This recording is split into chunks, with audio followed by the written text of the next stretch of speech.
Welcome to Sonia Goes Natural. What I'm presenting you today is instant kheer. Yes, made in less than half time of the regular kheer. You just have to add water to your vessel, starting with this tip, so that the milk doesn't get burned.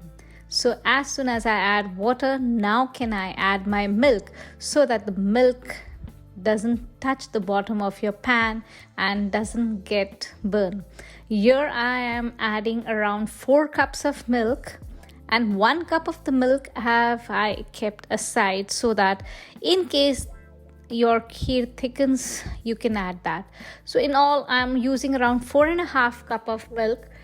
So this milk I'm keeping to boil. It will take around 10 to 15 minutes for me to boil. Here are the list of the ingredients which I'm using, and here I'm using parboiled rice to make instant kheer, and the dry fruits and the cardamom powder, some rose petals to give that feel, and this is around 1/4 cup of sugar. I am using brown sugar. You can use the sugar of your choice. You can use coconut sugar which has a lower glycemic index, and here I'm saying I've used around 1 cup of the milk which I have kept aside, so that once the kheer thickens, you can just add that milk to it. So now I'm waiting for the milk to get boiled, and as soon as the boil comes, can I add my parboiled rice. Now this parboiled rice generally reduces the cooking time in the kheer, and that is the reason I call it as instant kheer, because once you feel like having kheer, your kheer is ready in around 15 to 20 minutes, believe me, and it turns out to be as tasty as your regular kheer. So here you are mixing the parboiled rice with this. Just wait for some time till the boil comes, and here I'm adding half of my almonds. So almonds normally you can add as per your choice, but I have taken around 2 tablespoons of almonds which were like boiled, which were soaked and were nicely silvered almonds I have used here.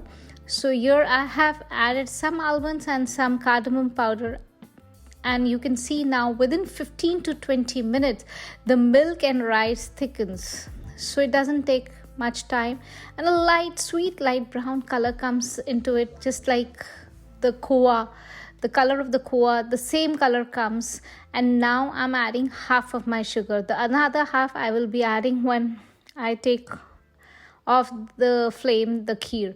So this generally helps in putting a rationing in as far as the sugar is concerned. And now at this point you can add some milk if you want. So this is totally optional. The milk I have kept aside is totally optional. It is as per your taste. You can, if you want, you can add, you can just enjoy the thick kheer also. And here you can see at this point again I have added the rest of the sugar and the milk, and as soon as I take off the kheer off the gas and it just cools down, it again thickens. So here while taking off, I'm adding a little bit more of the cardamom powder. So what happens is that the taste and the flavors increase many more. So now they have been mixed properly and the flavors are all intact. This is the right time for me to just take it off and decorate it with dry fruits, with rose petals. So here I'm putting some pistachios, and some almonds will be generally put, and some fresh rose petals which I had taken off.